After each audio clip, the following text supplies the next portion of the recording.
The emails hacked from the Hillary Clinton campaign have given reporters some juicy tidbits about what goes on behind the scenes. But now that Russian operatives have been identified as the source of the hacking, should the media be trafficking in stolen goods? Boy, that WikiLeaks has done a job on her. And Donald Trump has been eager to jump on board, making the information from 27,000 emails stolen from the Gmail account of John Podesta, Clinton's campaign chairman, part of his daily campaign. I mean, what they said about Catholics and evangelicals and so many other things. These hacks are coming from Russian sources. They're in cahoots with people like Lucifer 2.0, WikiLeaks. Federal intelligence officials agree, and so does a former presidential candidate. Today it's them, tomorrow it could be us. Senator Marco Rubio made headlines saying he wouldn't use stolen information. We cannot be a country where foreign intelligence agencies can interfere or influence our political process. And some news outlets are grappling with how to report stolen items, too. Meanwhile, Democratic operative Donna Brazil challenged Fox News when they questioned her about information from one of the emails. But I will not sit here and be persecuted because your information is totally false. What you're telling the American people, email. Well, Podesta's emails were stolen. This could go down in history as the WikiLeaks election. No puppet, no puppet. It's pretty clear. You're the puppet. It's pretty Now clear. that's saying something. This goes back to a dilemma we faced for decades and decades, the Pentagon Papers. I mean, there's any number of situations like this and more as we've seen them. I mean, if you can verify and vet these emails, even though they're coming from a source I don't necessarily appreciate, if there's something newsworthy in there, I guess you go with it, right? Well, I mean, the Clinton campaign has tried, I don't think it's really worked, to say, well, we're not going to confirm the integrity of any of these emails on a singular basis or as bulk, hoping that they could push people down to do it. Hasn't really worked.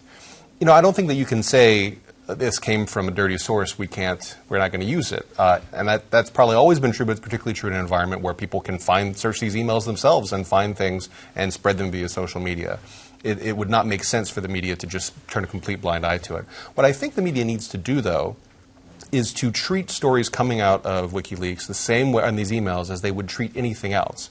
What I've seen a lot of stories that I think probably shouldn't have been written in the last week or so are stories that are about internal campaign gossip and how one person really doesn't like another person, and the kind of stuff that does not rise to the level of being a story, but because it's something you can easily type in a search term and find all this stuff gets pushed out. And I thought the best response to all of this was from Larry Lessig, the Harvard professor who for a brief time tried to run for president as an independent. There was an email from Neera Tanden, a Clinton campaign official, attacking Larry Lessig. And his response was not, I am deeply offended that this private email said this. His response was, we all deserve a degree of privacy. And if there are matters that are not of actual public interest, then leave them be.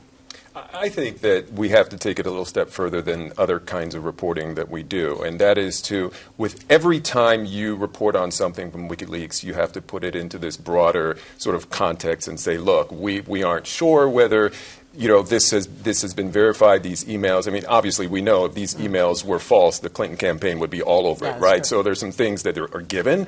But I think you still need to say that with every one of your stories. You need to point out, we don't know exactly how we got this. We don't know, whether it's true. And if you at least are honest and transparent with your readers or with your audience, I think that inoculates you, a little bit in using information that I think needs to be out there.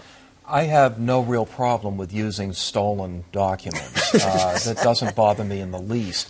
But it does bring the problems that we're talking about to the fore, which is these have not been vetted. The Clinton campaign will not verify whether they're true or not. And yes, they seem to be true. We're not getting any denials. But the Russians have been known to mess with these from time to time. And there was a case a couple of weeks ago, maybe it was yesterday, but it feels like a couple of weeks ago, where there was part of a Newsweek story was put into the mouth of Hillary Clinton aide Sidney Blumenthal in one of these WikiLeaks things. Which is wrong. Which was completely wrong. But if it's newsworthy, and to the extent that we can vet it, I think we absolutely have to use it. But if it's not newsworthy, don't use it. But I do think you're right. This is not going to be the last hack, whether it's the Russians or Julian Assange or anyone. I mean, these are going to happen. And it may cause a change in campaign behavior. What's that old political adage of, like, don't write when you can speak and don't speak when you can nod?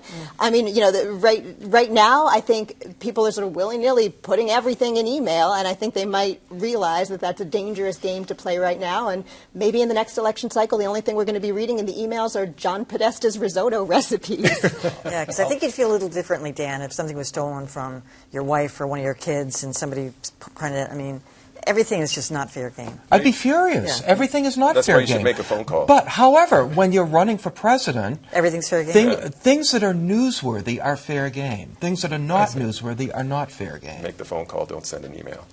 No record of that.